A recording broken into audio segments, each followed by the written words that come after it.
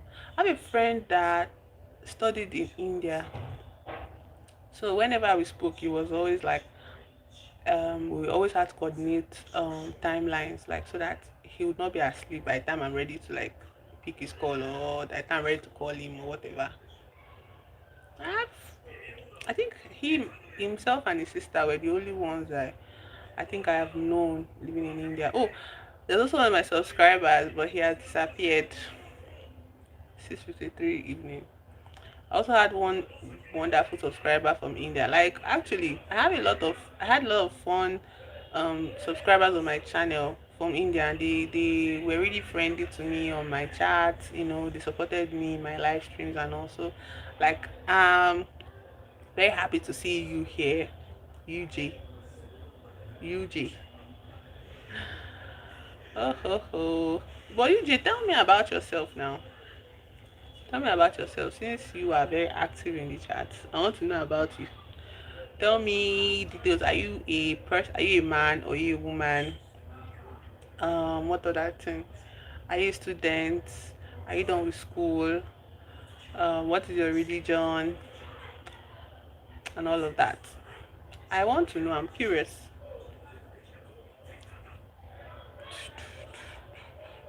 I'm done with school, all kinds of school. What else? I'm done with school. No, I'm not interested in marriage.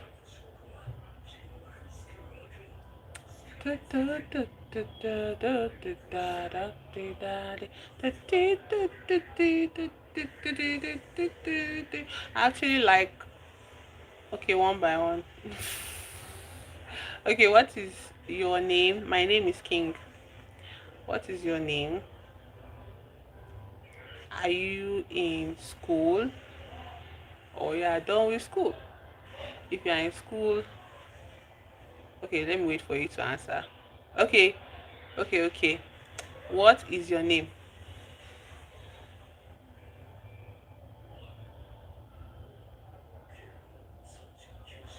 What is your name?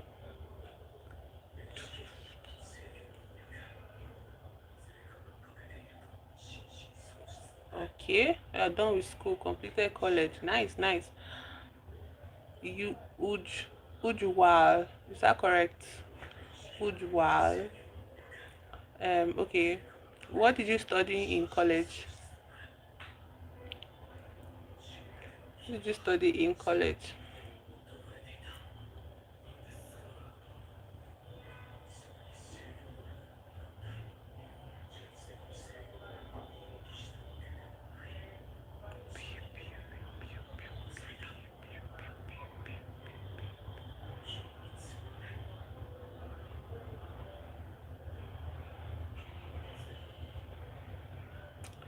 Is it Ujwal or you physics? Oh, wow, physics. I am literally scared of physics. Even though I was a science student in secondary school, I was so scared of physics. And then when I read physics on my own, it seemed so straightforward. But then when I went to class, it was difficult. I just did not know how to connect with physics. But later on, I think I enjoyed physics more than chemistry. But physics, okay, so where do you work with your physics degree or you work by yourself? You're an entrepreneur.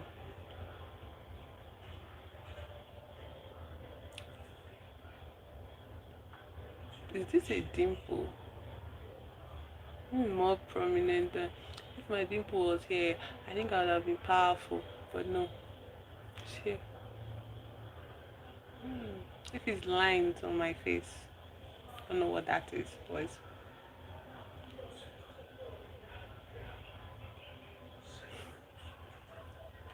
Are you working, or are you working with your physics degree, or are you um entrepreneur? Not working in government sector. I got a job, I don't like that. Or I think that's the reality of a lot of people. They don't like their jobs, but that's okay. That's okay. Are you living with your parents, or are you living by yourself? Are you married? Because I have to ask. Are you living with your parents, or are you living by yourself? Mm-mm-mm.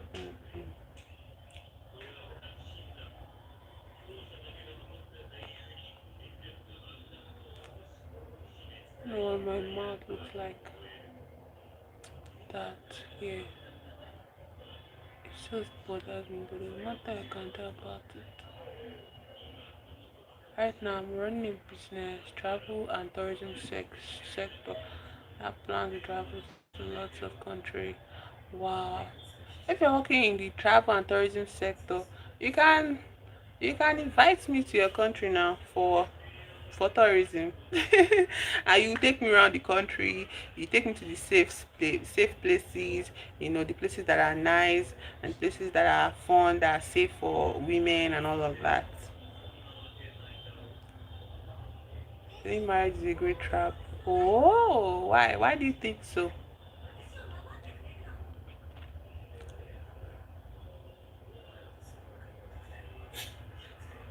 Travel and tourism sector. That's interesting. I wish I could work for travel and tourism too.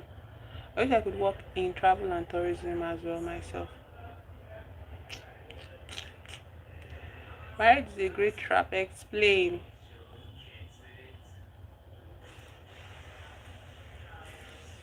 I personally would not advise people to get married as well myself. But why? Why do you think it's a trap?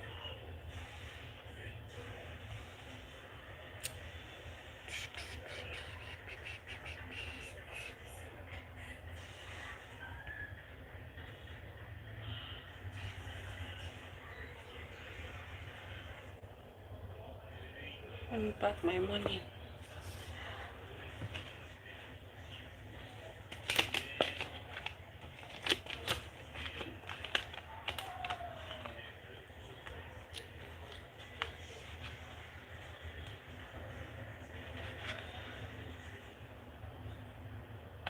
What is going to, yes, if you are married, you have to take care of your baby and lots of things. That's very true. Also, if you're married, it's very hard for you to travel the way you like, because you always have to think of somebody else. And I don't want to think of anybody. Eventually, when I have the opportunities to travel the world, I don't want to be thinking that somebody. I don't want that, and I don't want to be like forcing somebody to travel like me, like, oh, because you're my partner, like you have to follow me everywhere. I don't want that for anybody. I don't want that. I don't want somebody to do that to me. Okay, I don't do that to anybody. I'm talking about babies. That one is one other conversation. Yes, of course. You're very. I am of this opinion as well. Like once you are married, you've lost your independence, and that's just the truth. You get. I don't know why people like to pretend it's not the truth. They'll be like, no, you can do everything. It's a lie. You can't do anything after marriage. You have to start thinking differently. You have to rewire your brain, especially if you're a woman. You have to change your entire brain and your sensibilities to fit another person. So your independence disappears. The first thing you lose in a marriage is your independence, your sovereignty, your sense of self, your ideas, your will. You lose everything because of being married. So I don't marriage is not for me, I beg. But most of all, I don't want anything to disturb me when it's time for me to be traveling around. I don't want anybody to be in my way. I don't want to be in anybody's way. And funny thing is, like, it's not as if I have this like big, like money to run away to travel. No, I don't. But I'm still standing by my decision. You get that? Even if I don't ever travel the way I want to travel, I still would not marry. Like nothing is stopping me. Tell me what types of dishes you like. Oh, in Nigeria we only have Nigerian food. Okay, they sell things like Chinese food, um, Western dishes, but like what is very accessible to us average people is Nigerian meal. So I like rice, jollof rice, fried rice. Not the way people do fried rice because I hate eggs. Oh God, I hate eggs. I hate breaking eggs into food. I hate eggs smelling around my food. I hate eggs so much. So not your style of fried rice. Our style of fried rice is like we use curry to cook to make it here, and the curry turns it greenish yellow, you know, or we use turmeric to make it as well, and it turns a bit green. That's kind of fried rice we eat. Yeah, I like chicken and fish and meat. I'm not a vegetarian. But I don't like eggs. I don't like eggs at all. I have jollof rice, fried rice. We have something called eba. I like it with soup, and the soup I enjoy very well is like vegetable soup. Um, vegetable soup. What's the name of this soup? Like most of Yoruba soups, I enjoy it. I like stew and I like egusi. I don't like egusi to be honest. I don't know if you know egusi, but I don't like egusi to be honest. I only eat egusi when there's a lot of meat or chicken in it. Fish, chicken, and what else? Turkey. Do you guys are you a vegetarian? Because I know that you guys don't eat, like not all of you eat meat or chicken and all of that. So are you like that? Do you eat chicken or not?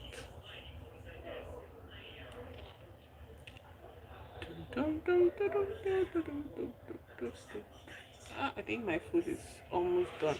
Okay, the food I'm cooking right now is beans. Yeah, you cook it with palm oil and chicken stock. And if you have a lot of money, okay, you eat meat. Okay, cool, cool, cool. I eat. I don't really like goat meat. A lot of Nigerians enjoy goat meat, but I'm kind of like this about goat meat. But I like fish, a lot of the kinds of fish that exist. Chicken. Sometimes I enjoy turkey. But that's all. I cow meat, yes, I eat cow meat. So the food I'm preparing now is beans. I'm going to eat it with gari. Gari is dried cassava fried into flakes that you can drink with milk and sugar. But I don't use milk to drink my gari, it's only sugar and cold water. So I'm going to eat beans and gari. The beans is with palm oil, yeah, and chicken stock and pepper, and you can season it as you like. Ah, thank you for speaking with me today. You are very interesting to talk to as well. You are very interesting to talk with. Um, you can subscribe to my channel. You can send me emails on my email address. My email address is in my channel bio there. So as long as you're not a minor, we're good. It's fun to talk to you, to share cultural experiences. It's evening in your side, so like what are you going to have for dinner now? Yeah, because you like traveling, so it'd be nice to meet people you get even before you visit the place. It'd be nice. I understand. Um, what are you having for dinner tonight? No, I don't know that. What is it made of? How do you make it? Also, there are a lot of Indians in our country. Oh. There are, but they are also very rich in our country, so you don't get to see them everywhere. they live in a very specific part of the country or my state. They live in a specific part of my state, and they have like big properties and whatever. So you don't see them around.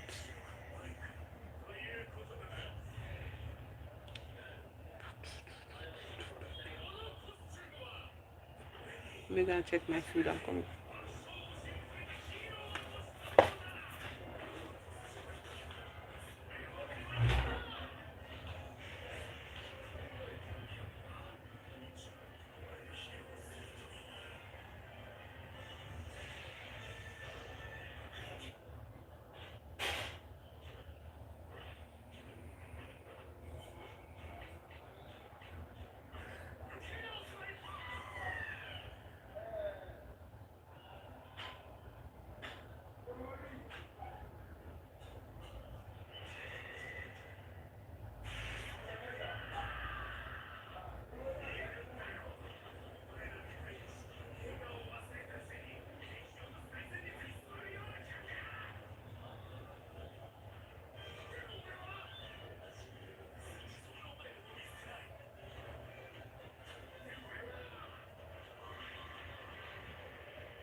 They say Mata and Later just be obsessed with Toji. Say even King dey obsessed with Toji. They all dey only find excuse to like bring Toji back or something that will try to remind him of Toji. Can you see the Megumi episode there?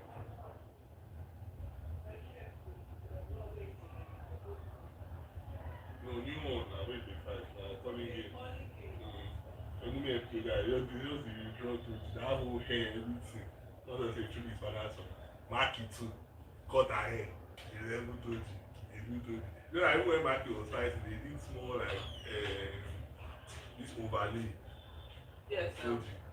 They just say Mappa animators are gay. They just like Toji. Why did you like him? Like to now. Oh. Maybe that was just Canada delight.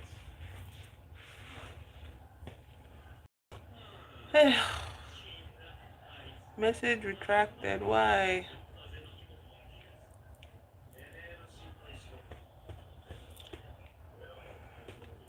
Now that my food has almost gotten done,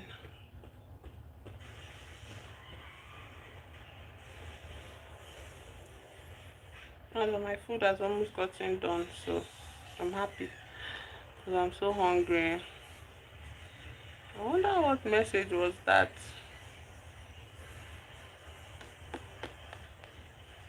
Ah, there's heat there. There's so much heat. You think about tomorrow. Forget about yourself. Oh well, today was fun. At least I had somebody that visited the stream and shared their love of traveling with me, and also interest in Nigeria as a country. That was interesting to be asked those questions. I wanted to talk about Nollywood movie I saw recently, but again, I got distracted. I think it's just better for me to make a video about it instead of live streaming, because when you come on live stream, you don't know where the audience will take you to in their curiosity for your content. My hair is getting very old. Anyways,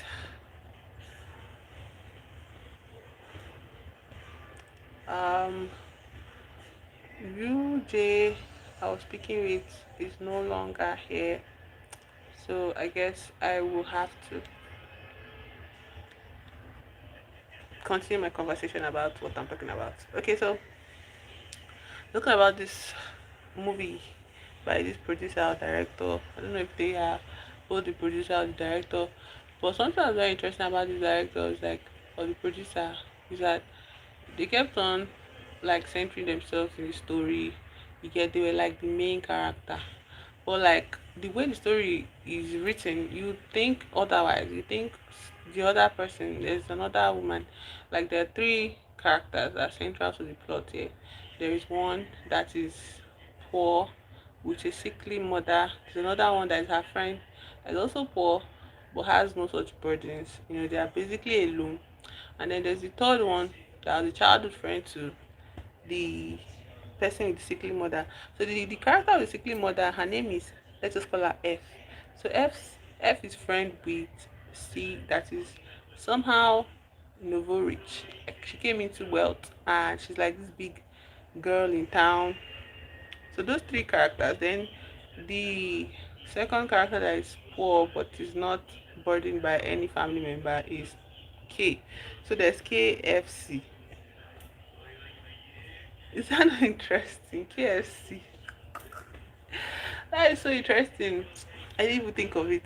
So KFC, before C comes into their world again, you know, F and K, F and K is still something. K and F were, they're like neighbors, and they both commiserate about their situation, being like low income earners and then being jobless, you know, and the one K is always talking about like dreaming of a lofty, like having lofty dreams of making it, um what do you get, like being a big girl, having spending money, and showing everybody that she's a big woman, while F just wants to have a source of income so that she can use it to take care of her mother, her sickly mother. But the way her mother looks is as if her mother is literally on the brink of death. You get, and the only thing that would save the mother would be life saving surgery, and you already know that the surgery to be out of bounds for this F character because she's very poor. So one day K comes into their lives. Um, no, sorry, K has a run-in with C at a big salon where they sell expensive wigs and hairs, and she's there as a customer. But the sales people do not look at K or do not regard her with any respect because they already see her as a poor person. Meanwhile, C enters into the building and she's immediately accorded like VIP status. She's giving champagne, all of those things, and you know she's buying expensive hairs. K eventually leaves the salon in shame. Hello, Luthor. Hi. Hi, hi, hi. How are you? Longest time, I guess. Longest time. Happy Sunday. So I'm talking about this movie, this Nigerian movie here by this director actress, Oyin Alex. The title of the movie I've forgotten it. Well, the movie just disturbed me deeply. You get, because the movie disturbed me deeply because it was this whole nonsense, like moralistic Nollywood movies where they'll tell you that you see it's good to be happy as a poor person, and people that you are looking at as rich, they don't have it any better than you, so don't aspire to having wealth and freedom from poverty. You get, and it just pissed me off so bad because like they didn't even she did the director or whatever the team, they didn't even arrive at that lesson normally. Like it was so freaking bad. Why did you make your story like that? You get, there's a poor character with a sickly mother. There's a poor character that does not have any such body, but she's friends with the poor character with sickly mother. So that's F is the one with sickly mother, K is the one without any body but she's poor, and then there's C that is a friend to F, childhood friend, but she's rich. Nobody knows how she got her wealth, but she's very rich. So the plot is supposed to move along this line where Kay, being very greedy and money hungry and wanting to be a big woman at all costs, forces her way into C's life and makes C like tell her the source of her wealth. And they now say this stupid myth of say one babalawo will take your menstrual parts, use menstrual parts, and you get money for it. But the catch is that you will never be able to conceive children, and again men will never be attracted to you. No, I remember the character's name was just a few days ago. I just want to call them KFC. I mean, it's not important. Like, I don't want to call it FCK. Yes, you can say fuck or you can say KFC. I prefer to say KFC. I prefer to call the characters KFC. It's much, much interesting. So like K forces C to tell her the gist like, about her wealth, but C does not tell K about the consequences before giving her the source. But that one, when they tell her that there's consequences, she was like, I don't care. See, I'll do anything. I want to be a big woman. I'm tired of poverty. Meanwhile, we are watching F, the one with the sickly mother, struggle, and because C is friend was childhood friends with F, she does not ever try to show F the way because she's like, hello, like this is bad and I care about you and all of that. But F does not get that sensibility because when K is there begging, yeah, off it. When K is there begging C to show her way, K will now come back and meet F and say, do you know that your friend sucks? Do you know that it's not her to give you the way, it's not her to like give you like substantial amount of money, she's just giving you hand me down, she's just giving you change and all of that. And it's like we're seeing this woman dip her hands into her purse and bring out like shifts of money to give this her friend F. So what do you mean hand me downs? Like there's a level of poverty that hand me like giving cannot save you from because you're already drowning. They are poor. F is very poor. Her mother is sickly and it's only life-saving surgery that can save the mother. So they've been managing the mother's health on meds. So like there's no amount of take money I dash that can save that girl because any money she makes is going towards her mother's health issues. So like how many giving can this girl give her? You understand? So and it's not like her way is pure. Do you understand? So the point of the whole story, like the K is now being like a neither teacher to fish kind of thing. But what kind of fishing is the one that you have to give somebody your pad, some random old man your pad, so that he will pay you in dollars for it? That kind of thing. Like what exactly is the fishing style there? Not everybody will be able to accept such style of fishing, you get. And that one does not have any legitimate content. So my own, like if you even think about it deeply, like she herself that she's wealthy, she would definitely have connection, you get, like maybe to big men, to businesses. I'm like, oh, my friend needs a job, put her in this place, you get. But she doesn't have any such connections to give her friend. She just keeps giving her friend like dashing money, dashing money, dashing money. So K is busy spoiling the relationship between both of them, saying one thing to see that, oh, God, my because I've gotten to the 1 hour mark. I don't know why MTN is like this. Come on, oh, my camera, Biko. No, there's no bread. All the yeah, I did not buy yellow bread again because of the whole.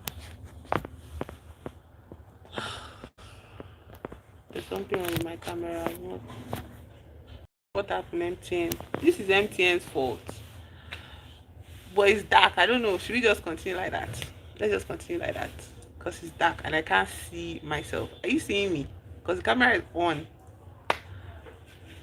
So, anyways, what happens is that so K is busy telling F, filling F's mind with.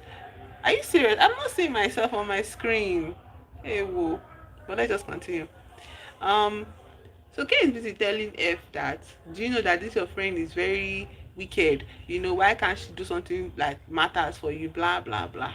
Eventually, she now goes, the same K goes to meet C and tells C that, no, you must show me way. I know that you were poor. All of us knew you in that house now. All of you were poor. Even if your father died, how did you get money? Blah blah. Eventually it gets like tough. She only knows K because of F's connection to her. You get. So she's like, okay, I'll show you the way, but there are consequences. Kay was like, I don't care about the consequences, just I want to make money, just I want to do this, just she not allowed her. Hello Jesse, hi, welcome to the chat. My name is King, I'm fine. So she now tells C now shows her the way, collects the pad, the youth pad, and thank you very much. Collects the youth pad and gives her the money. Now see important detail to note that see it says for every pad you pay for like you the baba buys it for $4,500 and she collects 30%. Okay, so $4,500 times 12. Yes, that's what she was doing. It was like pissing me off so bad because I was like, why is F, because you can see it in F's face, like she's kind of believing the lies that K is telling her about her so-called friend, in the sense of she's like accepting, she's not like shutting it down, like, please don't talk about my friend like that, I don't want to hear it. Also, she knows she's like, eh, she cannot defend her friend or whatever. So all of that is going on. So the baba collects $4,500 and she's going to give um C 30% cut, but she submitted like 12 of those things, 12 of those items, and the baba is going to pay her. You know the kind of amount that will get up to $4,500 times 12. They remove 30% of, still a lot of money for someone that has never had money in their life. So anyways, she gets the money, and the other condition is that C tells her that you have to stay in my house, you have to live with me, all of those kind of things. And she's like, no problem, your house is so big, so beautiful, the mansion compared to the one room nonsense I was living in, blah blah blah. So this whole happens and nobody tells F anything. F is not giving the updates. K just disappears. And so F is there struggling with her sickly mother, trying to like find a way, but there's literally no way for this girl. K begins to thrive. She begins to buy expensive, shoes, all the designer things that she used to do long throat for before. She used to buy fake things. Now she's buying original. She even went to a salon that mocked her one time for being poor and coming to try to price wigs at their salon. She went and she bought the whole thing from the owner. Fired all the managers that treated her badly and employed her own people. Like she was really like doing her shit, yeah. Then e now got to a very this F girl. She now has a history, like she has had this running with a family friend, a man, that is, she used to call the man Uncle Tega.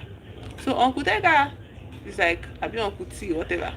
The Uncle T, is there, and every time, that time before K, became a wealthy whatever, she was always telling F that go and meet that your uncle. And she's like, oh, I can't meet that uncle, you don't know how he is, and he's also not my uncle, he's a family friend, blah blah blah, he's a nonsense man, this and that.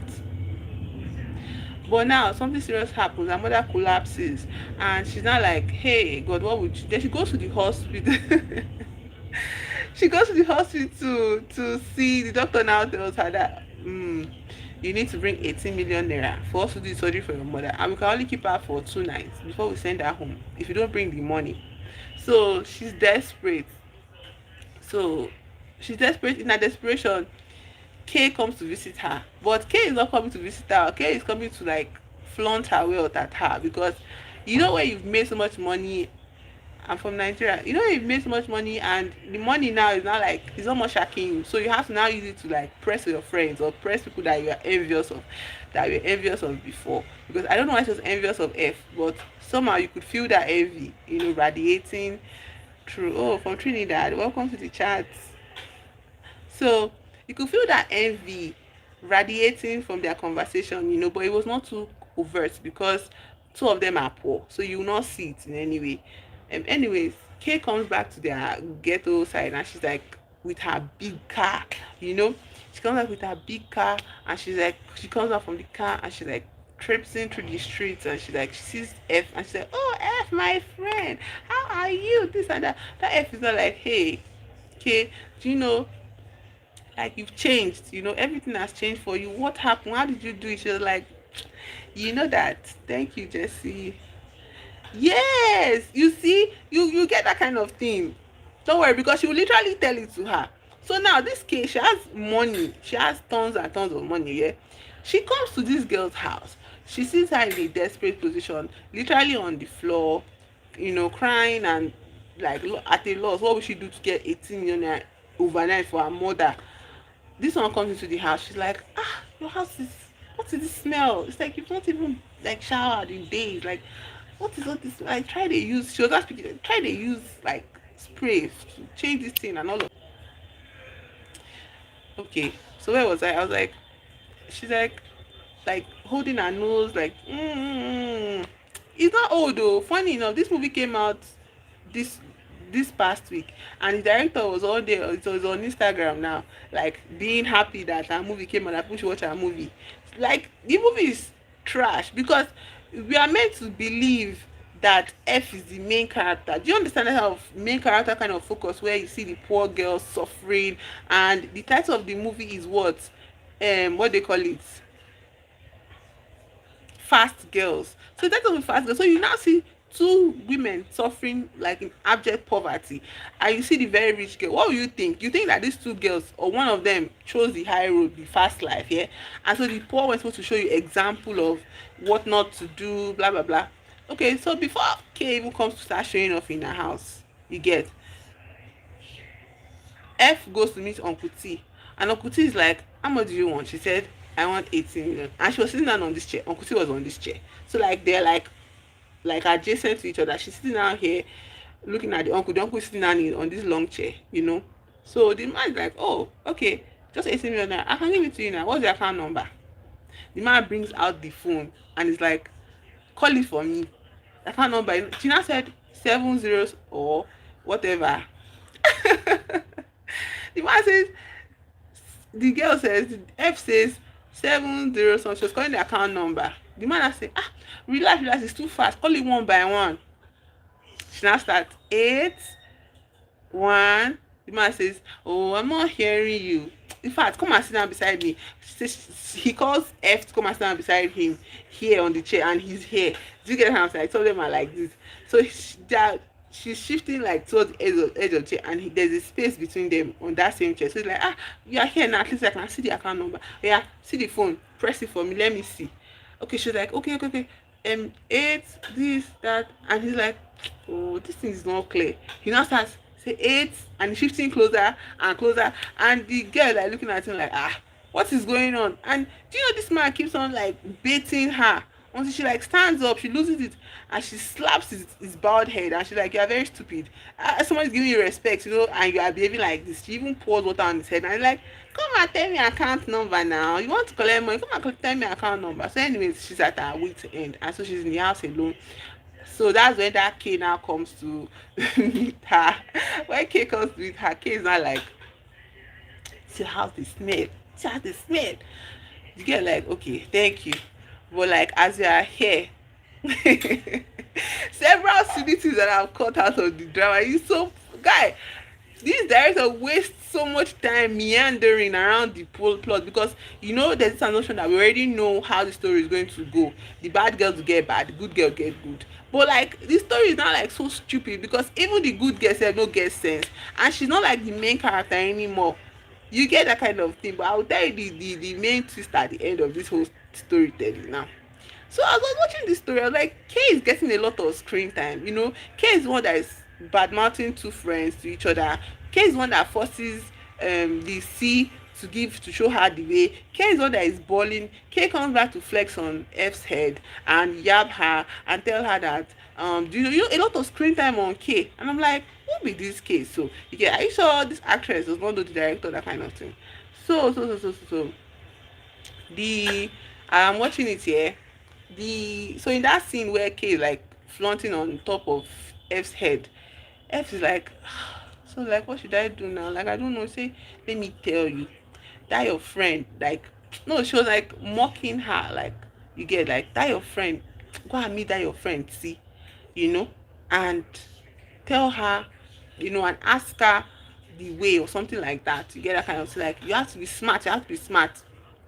So did I even mention that? I didn't mention my storytelling is all over the place. But before K comes to see F, there's a time where F, you know, rushes over to see C one other time, and F when F comes to C's house, they are like C and K, they're in the midst of conversation, you get, and they're like laughing and having a kiki, and F comes into the house and she sees K there and she's like, K, when did you migrate? You know, that's how K now knew. That's how F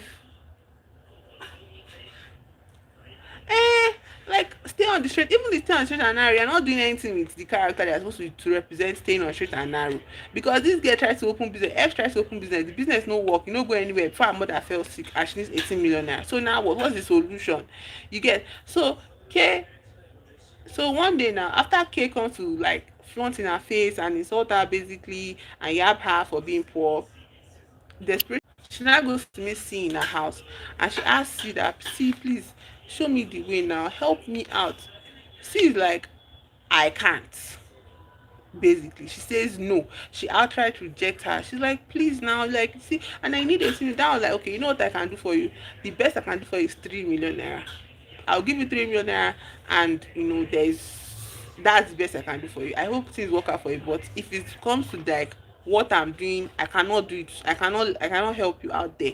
I'm so sorry, I can't help you out. And this girl was like on her knees crying, holding on to see, F was holding on to see, like, I beg now, please, please, all those kind of things.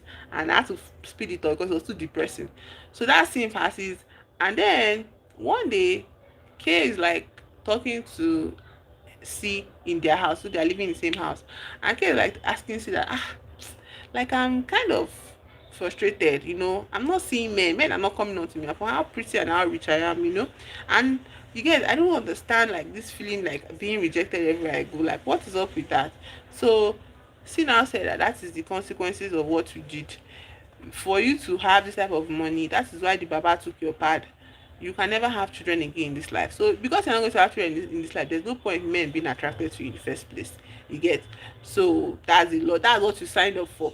If you see the way K was so angry, she was like, what are you talking about? Are you insane? Why didn't you tell me? She was like, you told me that you don't care about the consequences. She was like, no, this is mean. She's not like that. Why did you not now tell F about this your way? She's like, because I care about F and I didn't want anything bad to happen to her. She's like, oh, me, I'm not a sacrificial lamb, yeah? When F met C and K home together, that was way before all of this thing. She just got angry that K did not tell her about the updates, you know, the balling and everything. I think I forgot to say that before they met the second time. Like she randomly went to sell something to the drink business she was doing. She was doing this pastries business, selling donut and zobo. So she brought it to the house of C, and then she now saw K there. And she's like, K, is it that serious? Like, you didn't even tell me, you know, she was trying to like angry and all of that. So, married in what sense? K was like, oh, so back to where we are. Where we are is like, C is like, I didn't want my friend F to, you know, face these evil consequences of anything you get. And she's like, oh, so me, I'm not the scapegoat here. I'm the one you can tell what is happening. And I just gave you my stuff and you did it and everything, you didn't tell me about it. So like, you were telling me that, like, I'm sorry, I don't know what else to tell you, I'm so sorry, but you are the one that wanted to know the way and I showed you the way. She was like, okay, no wahala. She now left C in the room and did as if she was going to her own room.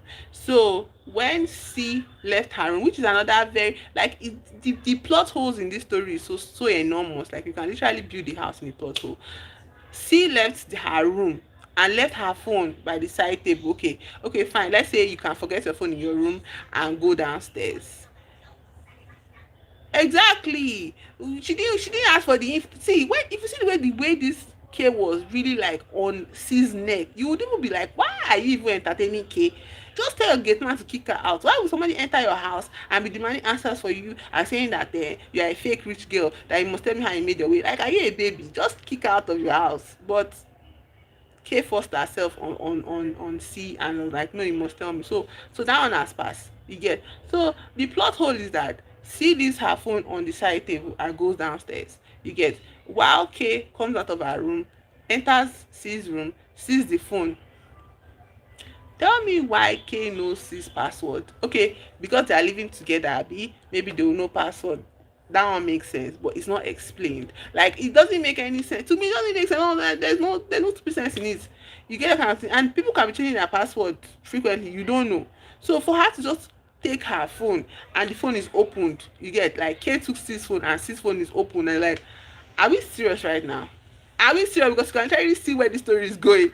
So K gets the number, copies the number of the baba that does the ritual for them onto her phone, then goes to meet F and then starts mocking F again, because F made a whole Instagram video begging, like TikTok group begging for money online, that her mother is going to die, that doctors have already called her. She has the one that begged for one more day in the hospital, that please, anybody that can just help with anything, please. So when the video was posted and everything, so that's what K used to confront C, and say, like, I can't let my friend go through that kind of thing that I put myself through or you through. You get. And she's like, oh, so your friend is special, me, I'm not special, I'm a sacrificial lamb or whatever, or goat or whatever. So she goes to meet F and she starts to tell F, let this thing connect now. So K takes the number of the baba that does the ritual onto her phone. She copies it, drops the phone, leaves the house, goes to meet F, and she's like, F, see, you're not a serious person at all. Let me tell you now, this is how this girl made it, if you want to know. And if you want, I can be your connection to the baba. So anything you have, by then, eh, by then the hospital already kicked her mother out. So her mother is inside the house, maybe in one room like that, and they're having this conversation. And her mother is like, you know, passing out or something. So the mother is passing out. K and F, they're having this conversation. Yes, K and F are having this conversation, and K manages to convince F to what? Make that choice to sell her own part as well for money, to get money for her mother's surgery. You get. Now, do you know what K does? But it's not in the house they're having this conversation, it's outside the house. So C so K agrees, so F agrees that she will do it. You get. She says she will do it because her mother is sick. So by the time she gathers the pad up, she's bringing it over to K's house. K and C are still living together. So F carries her pad to the house, the shared house, and her mother is in their own house suffering. No, she tells her the consequences. So funny enough, she tells her the consequences. That's one thing about K, like like brutal honesty, except when it matters. And again, she doesn't like F at all. I think, like you said, now the jealousy is there, the envy is there, so she doesn't like F at all. So she just telling her, oh, you are a very foolish person. If you like, she joins now. Her mother is dying, so she's like, she doesn't have anywhere else to get the money is not going to fall from heaven. She doesn't have, equity is useless, there's no job in sight. 18 million naira, from where we should start gathering it? You get. So she joins. So, but funny enough, the moment when she brings her pad to submit it to K, C catches them in the act, and she's like, K, you're so evil, why will you go behind my back and take the baba's number? Like, she now starts to plead with F, that please F. So K is like, I'm in the car, I don't have time for this rubbish. When you are done, come and meet me in the car, let's get this deal done. Do you know what K tells F the price of the pad is? Remember I told you that C told K that the price of one pad is what, $4,500, and she'll collect 30%. Do you know how much this idiot tells them? My network is going off and on. Sorry. So do you know what this idiot tells um F the pad is? F now even brings more pad than K brought in her own first time. F brings 19. K brought 12. F brings 19. Do you know how much this clown says? She says that the entire 19 parts is 12K dollars. Good. That's how you know this K is just evil personified. Like she's just a thief too. What kind of lie is that? You get a kind of middleman business. She now tells K that she now tells F that because I like you and I care about you more than C, I will not take my own cut of this business. I'll give you the whole money. But everything is $12,000. Hey God. Like, are we for real? Yes. 19 is $12,000. You've not even heard. See, the thing just gets worse. So in the middle of bargaining, she's begging her like Kay leaves their conversation. She goes to the car. She's like, "Where are you? Join me in the car. Let's go and give this thing to this baba." You get what I'm saying? So she's like begging F, like, "Please, my friend, I didn't want you to do that. Do you know that you're not going to have a child? Do you know that you'll be able to ever have children with this pressure? Like, what's the point of bringing a child to this world to suffer?" And I am with her in that. I'm with her in that reasoning, but not for this, not in this context. But I'm with her in that reasoning. But she was like, what's the point of having children? What's the point of being able to reproduce when you're not going to, you know, you're not going to do anything with it? Like, your children are going to come to suffer. This world already hard enough, you get. So it's better she suffers by herself and all of that. So she leaves C in the house, goes to join K in the car, and they do it. Do you know that as all of this is happening, F's mother at home is taking her last breath? Can you imagine? It's just like,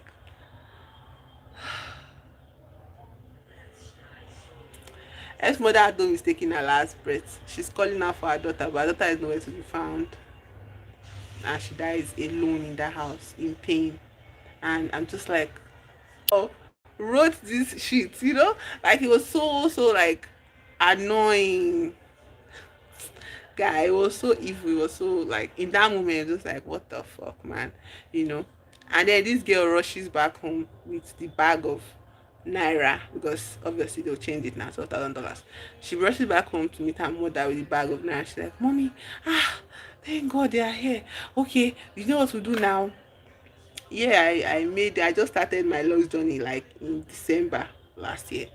I'm going to do a retwist next month, but yes, it's locked. So do you know that? Okay, so the girl, she rush rush.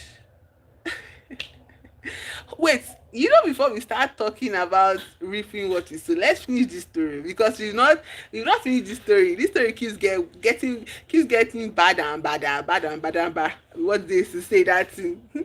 So what's her? So she goes to meet her mom with the bag of money, and she's like, "Oh, okay, let's go. Oh yeah, wake up, let's go." And the mother is just like lifeless there. She's like, "Mama, wake up." She starts to cry. She starts to throw the money away. She's angry, like she doesn't know what to do. Meanwhile, this person K, they now show the next scene with K and C. K is like, "I'm even leaving your dirty house. What is this house? Is this a mansion? This was a call house. I'm going to build a mansion and leaving you with your rubbish." Like, she's like, "You are so evil. Why would you do that to F? Like, it's not fair. Blah blah blah. I didn't tell you this thing, blah blah blah." Down say it's a lie. You are evil as well. You didn't tell me the consequences, eh? And now look at the regrets I'm living with. No way. Like, I'm leaving your house for you. She's like, "Get out of my house," So I was like, "I don't even need it. I'll buy my own house. I'll build my own house. I don't need this nonsense poverty house and all of that." That one busy mourning the death of her mother in the house. F is in the house by herself. That was I kept on repeating. I was like, "You're a thief! You're a thief! You stole her money!" I was just obsessed with the differential. Do you know how much? Oh God! Do you know how much 45, like 45, you get from, like, how much, 12K from 19 times 44 4,500, you get, like, just remove 12K and give the girl 12K. Like the amount of money she's doing. And when she was leaving K's, when she was leaving C's house, I was so scared for young girls because I was like, she can now start recruiting young girls like that, saying that give me your pad, I'll give you so amount of dollars, and it's a lie. You get, she might be cheating all those girls, and those girls will rush to give her those things. You get, and like she'll start a whole business out of that kind of thing. You know how my mind was just going to, like, this girl is going to expand her business model, like to take advantage of a lot of young girls, you get, with her whole promise of money and wealth and all of that. And I was so angry, I was so scared as well, like how is the story going to go. But anyways, they separate. F is in the house crying, blah blah blah. When F finished crying, do you know what F does, which is so silly? Okay, her mother has died. Okay, the money is more or less pointless, you get, but like, is it useless, is it valueless? No, it's not valueless. You are still poor, you don't have anything going for you. What are you going to do? You've already worked for this money. Didn't she work for the money? She sacrificed something for the money, so use it. They know that you've already made the decision to not have children for the rest of your life for this amount of money. Use it. Do something, help other girls out of poverty, like do something, go there, save people from desperate situations. You know what this girl does? She goes to her backyard and burns the money with fire. And I'm like, why? Who does that? And I'm like, what exactly is the director thinking? Is it supposed to make me see her as the main character or something? She's like, who is the main character in this movie? Why are you burning money that you worked for? Like, she burns it and you see her face so sanctimonious, so self-righteous, like, oh, I can't believe this happened to me. Blah, blah, blah. She's burning the money. She burnt millions and millions of naira to ashes. We literally saw it progress. Yes, now to progress to ashes. I was like, I swear. I was like, what is going on? Where is this story going? Because at this point, there's no point of the story. There's literally no point of the story, to be honest. Like, what are we doing here? Like, do people just stay in the house and spend money on stupid filmmaking adventures and write this rubbish as story? Or what are we talking about here? She burns the money. Very, very stupid. Very, very stupid. I've not seen stupid decisions like that before, like in movies. Like, okay, I still love main character stupidity, but this one is just to infinity. That's the level of stupidity that is even worse than being evil, to be honest. Like,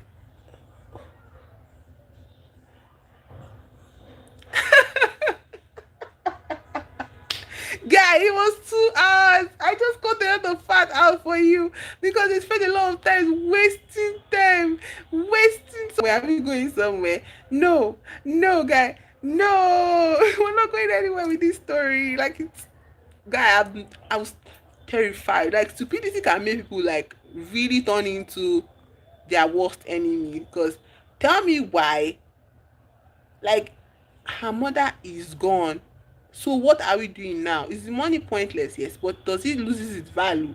No. And again, it's not like something is haunting you. You literally said to your friend that, what's the point of bringing a child to this world if I'm going to make it suffer? And you stood on your decision to do that ritual process. Now you have the money and you're telling me you burnt it in your backyard. She burns the money. Oh. She burns the money. And then we're not supposed to believe that time passes and then C comes to apologize to F. You understand? C comes to apologize to F. That I'm like, why should C apologize? The middleman here is K, and she did her work creating doubt between two friends. Do you get? The middleman here is K. She created, like, you get, doubt between two friends. Second of all, when Kay came to mock her in a moment of desperation and need, she didn't see it as evil or bad behavior of a friend, because Kay told her, I will show you the way, or because Kay told her, I'll give you so amount of money. Like, it's so wild to witness, you get. And then, what other thing? Why should C apologize when C actually showed K the way at her own insistence? You get, because you know what F starts to tell C is like, don't apologize to me. You ruined K's life as well. It's like, I don't understand. Why? How? It doesn't make any sense. What do you mean? Do you get? You ruin K's life. Like, when we literally watched K begging, and before even K met C, K was a very big poser in the community. She was borrowing money from people to buy expensive dresses, buying fake goods, thinking it was original. Do you get all of those kind of energy? Like, so like K was bound to go to something like, trying to keep up with a fake lifestyle. So she was bound to do anything to keep up with that fake lifestyle. So why should C now be the ones to take responsibility for K's very active decision? Do you understand? Like, he was so stupid. And I was like, okay, they're looking for a scapegoat because the story will soon end. So C is sitting down in F's parlor and she's apologizing and she's wearing this scarf and she's looking like she's not looking like a big girl. And the F is like you can just go and leave. It's like, no, I've changed everything about my life. I'm no longer, do you get? I've changed everything about my life. I'm no longer the way you think I was. I'm now like different. I've abandoned that whole lifestyle. Like, what lifestyle? And she's wearing this scarf to have this energy of, do you get? She's wearing this scarf to have the energy of like, I've changed. Maybe she's going to church or some shit like that. You get? So anyways, we're at the end, yeah. We're at the end. So F is not like, but have you seen K recently? Like, I wonder where she is. So C was not like, you don't know that the last time I heard of K, that K actually went. Yes, now, but they didn't mention church because they don't want to do this like olden day style of storytelling. Yeah, they are trying to be modern, young Nigerian youths. Ugh. How can you be young and innovative and fresh and new when you are still parroting the same messages that were told as children with all these stupid Mount Zion movies? But now people are wearing wigs and you are doing your hair and you're doing what you like and you're like still parroting the same messaging. You get? It's like, what are we talking about? You get?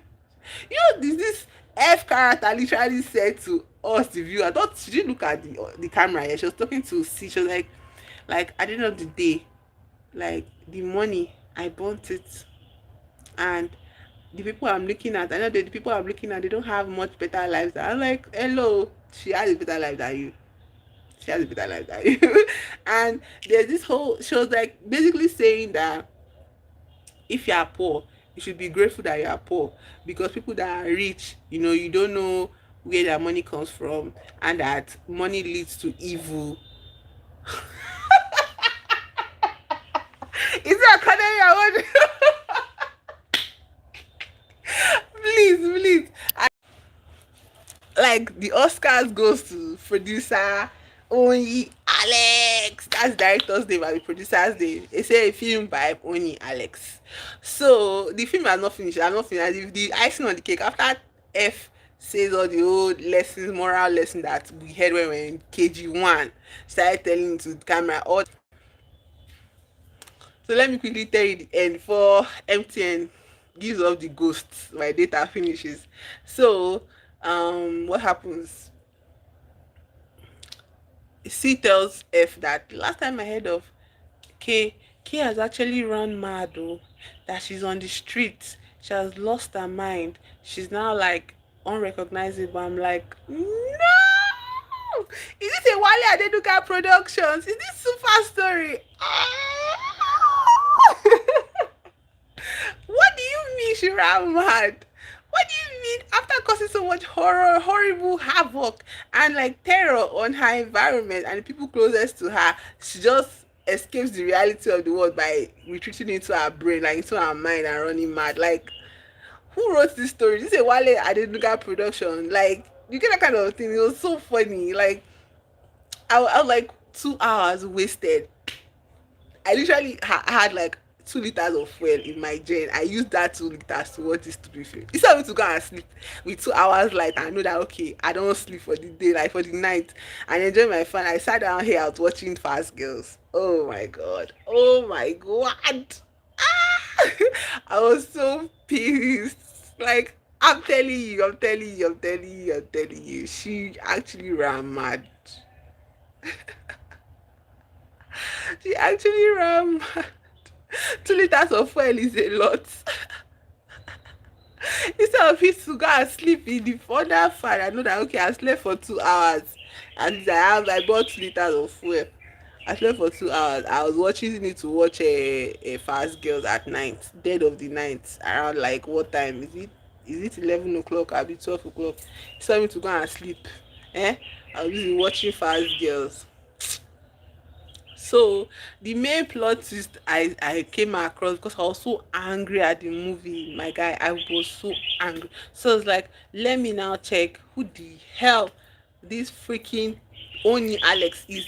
Who is this director producer that wrote this kind of thing? Let me see if you're a serious person at all. Guess what? You will never believe what I found. Oh my god. You will never believe what I found. Okay, K ran mad. Okay, K ran mad. K ran mad. K.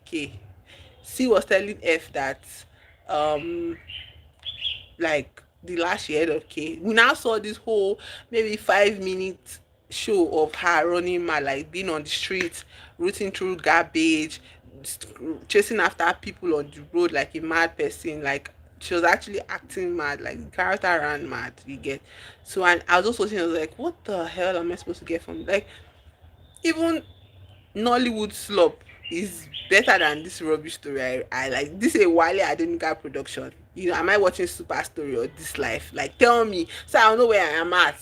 Like This Life, Super Story even know how to bring all those kind of lessons to us in a very like cohesive, interesting way than this rubbish thing that I just watched. Because who is the main character?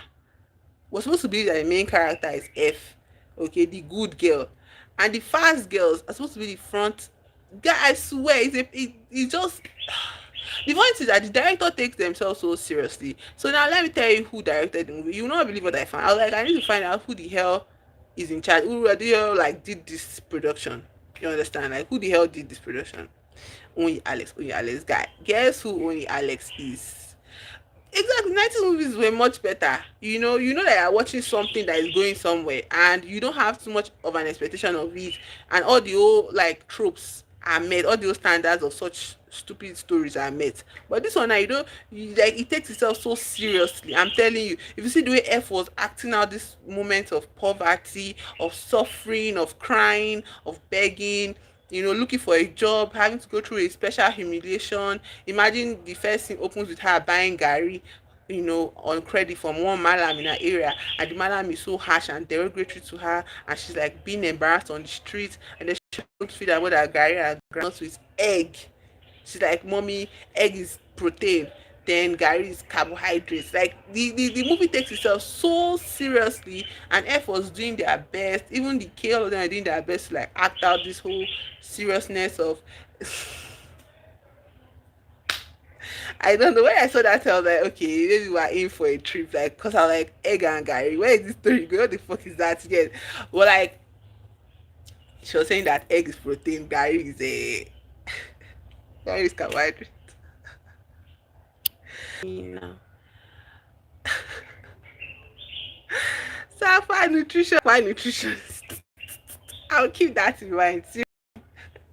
So, anyways, let me tell you the final icing on the cake of this nonsense cake, garbage cake. Oyi Alex is the director or producer of this movie, and Oyi Alex was an actor on this movie, was an actress on this movie, and Oyi Alex was drum rolls. Who do you guess? Who do you think like the director of this movie would act as in this movie? Just guess. Who do you think the director of this movie would act as in this movie?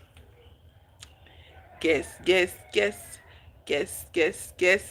No. No. That's why this story was so egregious. K. If you see the screen time K got, hey! K. K is the director of this stupid fucking movie. That's why she got this.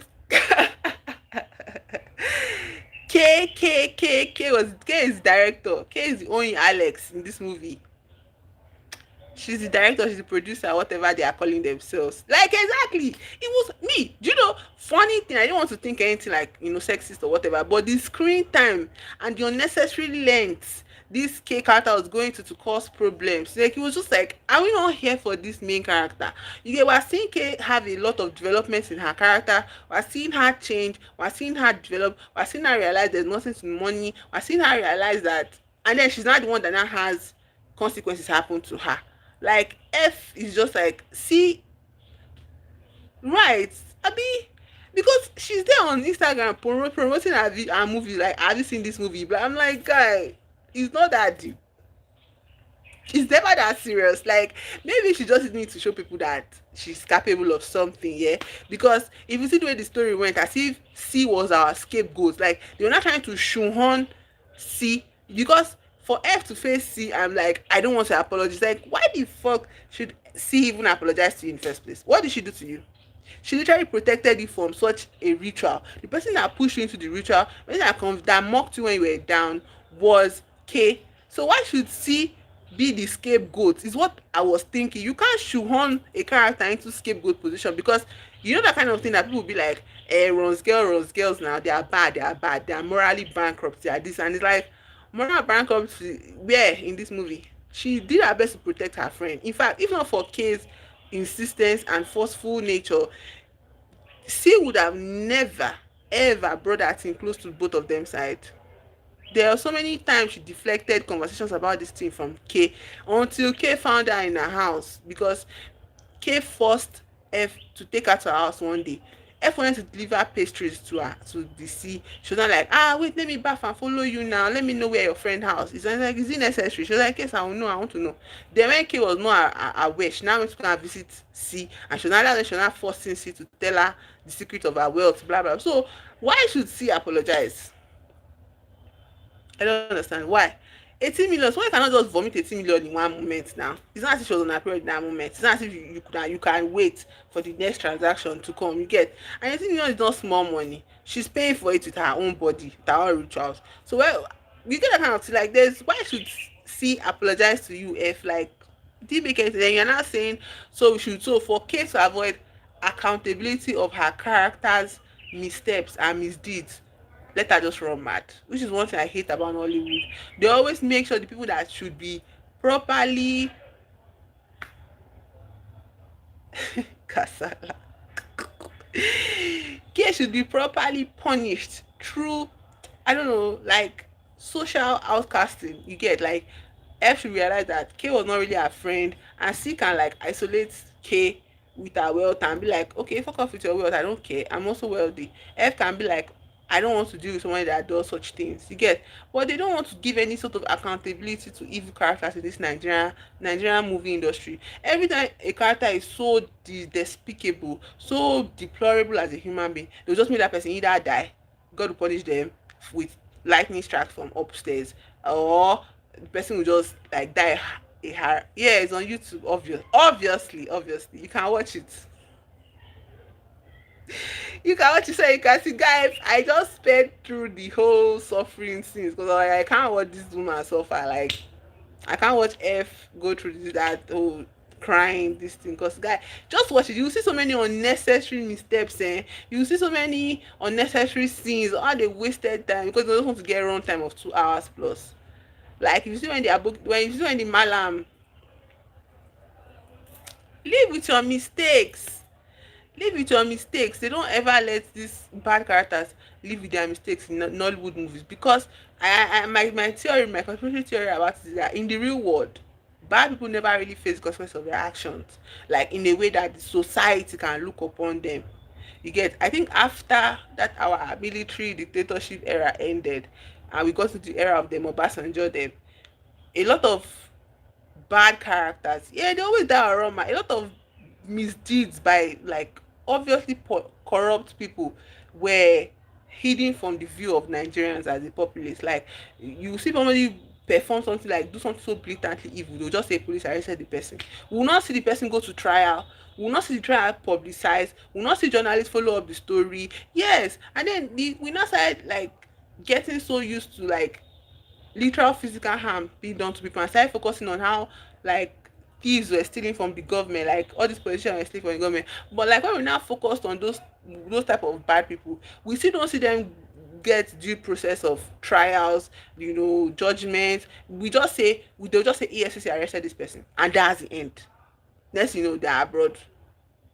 That's it. We don't know where the money went to. Also, we don't know where the money goes to. There's no accountability. So Nollywood struggles to portray what real accountability looks like. Even when you see somebody try to put accountability in a story, it's always poorly done. It just feels corny and icky to watch because it doesn't have any basis in reality for us as Nigerians. So what is more exciting, what gives us more sense of, oh, God don't catch am, is when the person dies a horrible death, something happens to their family, or they run mad. You get that kind of things. Like her running mad, what does that have to do with Fega's mom dying? Her running mad, what does that do with Fega giving up her chances of having children in the future? You get, what does that have to do with the fact that she abandoned a friend in need and set her friend up for failure? The money that she stole from her friend, 12K instead of 4-5 per pad. We don't see any accountability, we don't see any consequences for it. We just say, oh, she run mad, so somebody running mad is enough consequences for us. Like, it doesn't make any sense, and it's unimaginative. Do you get it? Doesn't show creativity at all.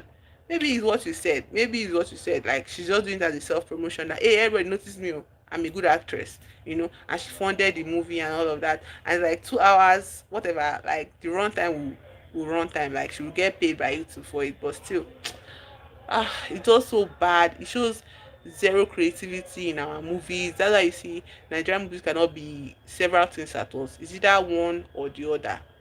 Either the man is falling in love with a woman, and it used to be like, okay, at least a rich girl from a rich home will fall in love with a poor man, which is not that it's good or something, but at least it was a bit interesting because, okay, let's see where it goes, you know.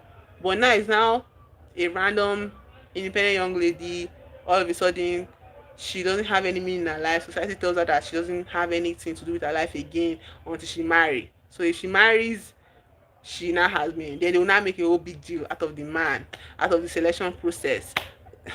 Maybe another live stream, I'll tell you one other story I watched, one other Nigerian movie I watched that literally was leading with that premise and then now went like haywire. Like, I don't know where this story was going to. For God's sake, I was so pissed. Like, why did I waste 2+ hours on this stupid movie, for God's sake, eh? But like, I'll one other live stream, I'll narrate that one again because all the movies are the bane of my existence. I hate the fact that sometimes I just like, okay, let's watch Slop today. Let's watch Slop today, and I'm like, okay, this slop is interesting, this slop is interesting, this slop is bad. So this particular Nollywood slop is bad. Like, I'll rate it half stars. Half stars because it's supposed to be zero. It's supposed to be zero, to be honest. It's not torture if it's just something you can laugh at, you get. You can laugh at it, yeah. But like, it's, I don't know, there's this feeling of like, because as children, all of us, I don't know if you had that experience as a child growing up in Nigeria, but like, that period, that moment your parents together in front of the parlor and you watch Nigerian movies together. They call it home videos. You watch home videos together. Romance, oh, even romance is stresses me out. I'm tired of Nigerian romance stories, to be honest. I'm sick of it. I hope it's not only Nigerian movies that are your sources of romance, of romance movies. Like, you can always check out other romance movies from other countries. Like, Indian movies are good at hopeless romantic type of movies, and Indian movies are long enough to like take you far away without. Why? Because of the language or what? What? Or because of the story, the dancing and everything? I like the theatrics of Indian like movies, to be honest. Oh, hello from Turkey. Nice to meet you on my channel today. How are you?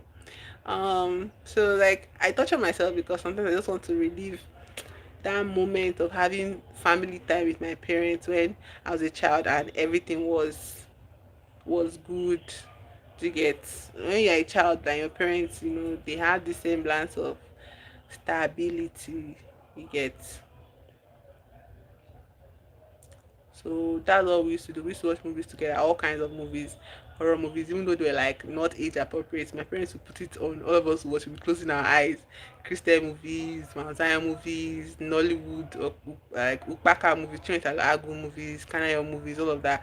So whenever I watch Nigerian movies, for me, just like that whole nostalgia, it satisfies me. And then the story now becomes so bad, and I'm like, what are we doing here? Like, nostalgia just dissipates, and I'm like angry.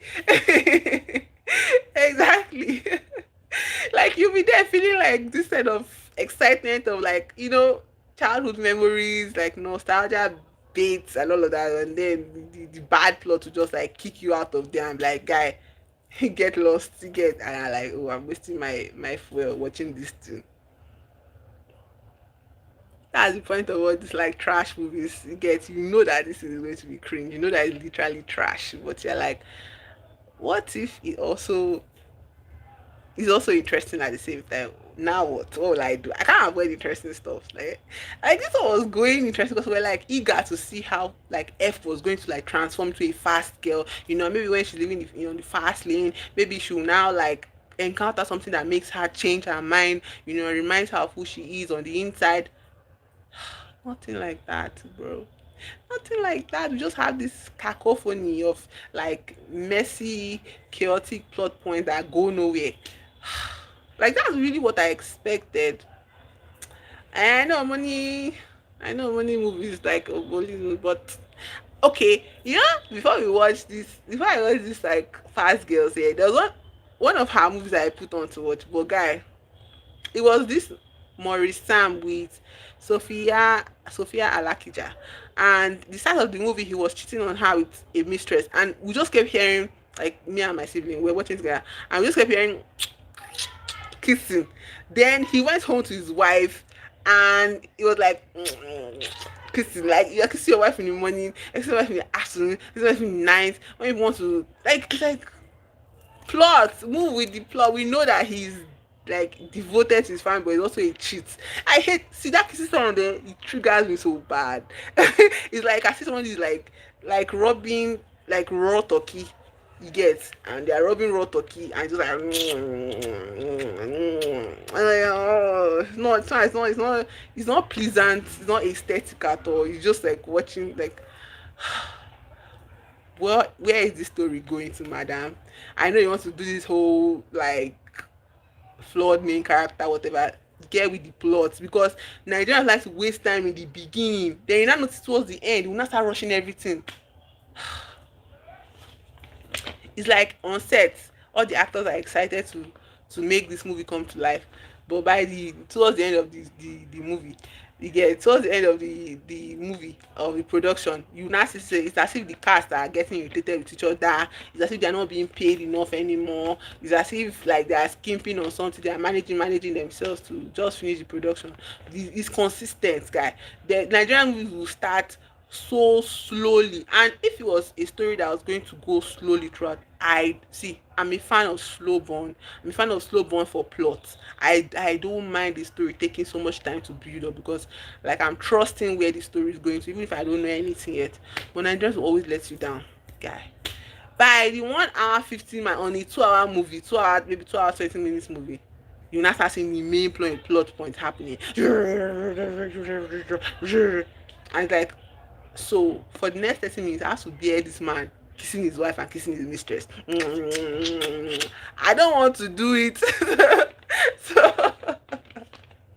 so well, in the beginning, when Omoni Oboli came out that year, when she was like, she moved from acting to like majorly directing and producing, I was excited for a movie because she knew how to get like pretty characters on screen, like pretty actors on screen, and the stories were so interesting in the sense like it seemed that it was not done because she was like an actress, from her perspective.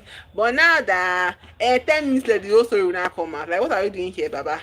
Why did I waste all my, and by then I finish all my snacks. Like, you want to watch movies, you bring out snacks, Abby. You eating snacks, or you eating a meal while you're watching. You will finish that whole meal, clean plate, drop the place in the kitchen. Before the last time you were supposed to like be in the heat of the thing, that's when the story will now come and do and finish. Like, why did I waste my time? What are we doing here? You get how to, like, it's so annoying, like so disappointing. Oh, my battery is 19% before it will die. Maybe another time we'll talk about that second movie. It's not the movie. There's another one about marriage and stuff. Like I'll let you know. I'll narrate that one another time. My battery is very low, so I have to go now. 19%. Thank you, Luto, for staying with me. I didn't think you were interested in the story, but I'm happy that both of us enjoy reliving it. And also the stress of carrying that story in my head. I wanted to make a whole YouTube video about it, but I was like, let me just put it on live stream for let me see. Like let me just express my anger because 2 days ago I watched it, it is still boiling in my stomach. Thank you. Thank you so much for being here. Okay. Let me not kill my phone by it myself. Okay. I will see you in another live stream. Another video will come out this week, like 2 videos. Make sure you watch my videos, Luto. I loved and I hated watching it, bro. I loved and I hated watching it. I only loved it because I was watching something, but I hated every bit of it. Every. You can even go and watch that for that egg and Gary scene. So you see the way the director did that whole Malam and half and F begging for Gary on credits from him. So overdrawn, so overdone, so unnecessary, so stupid, pointless. But anyways, thank you for being here, and I'll see you in my next video. Make sure you watch my videos though, because I know that some of you just like 2 hours of I'm so happy that you were saved. Okay, I'm so happy you were saved. Uh, saved from pain. Okay. Bye bye. Thank you for being here. Bye. Let me see you. Not kidding.